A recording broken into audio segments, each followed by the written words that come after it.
भावा आमचा मामा आम्हाला दर आठवड्याला हॉटेलला जेवायला घेऊन जाते. आमचा मामा बघितलास काय 3 टाइम गोट्यात राबवते मला, कुत्र्यावनी राबवते मला आणि संध्याकाळी सगळं शेण बिन काढायला होते आणि खा म्हणतोय. काय जेवण बाळ कष्ट केल्यानंतर भूक चांगले लागते म्हणून जेवण. आमचा मामा मला दर दिवाळीला कपडे घेते. दर दिवाळीला मला दर दिवाळीला मस्तपैकी की नाही जुंजऱ्या बिंद्राचं पोतं शिवून देते आणि असं घोंगड करून देते टिप टिप जादूगुरुवाने. आणि आमचा मामा मला कार दिलाय, गिफ्ट कार केलाय. मला मस्तपैकी लुना गिफ्ट दिलाय, त्यावरनं भारानं म्हणतोय मस्त जनावरांनी खायला. आमचा मामा मला बघ आयफोन गिफ्ट केलाय. आमच्या मामाने लावा दिलाय, रात्रभर चार्जिंग लावत फिरतोय मी त्याला रात्रभर. आमच्या मामाने मला की दर महिन्याला मला पॉकेट मनी देते.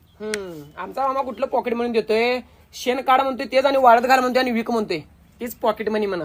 आमचा मामा सपोर्ट सिस्टीम आहे भावा. खालीपाड सिस्टीम आहे, खालीपाड सिस्टीम. 60 रुपये 90 ला माझ्याकडनं घेतोय. आमचा मामा आता मला पुरगी देणार आहे, तिची विषय हार्ड आहे. विषय हार्ड आहे. आमच्या सगळी पोरं आहेत त्यांच्या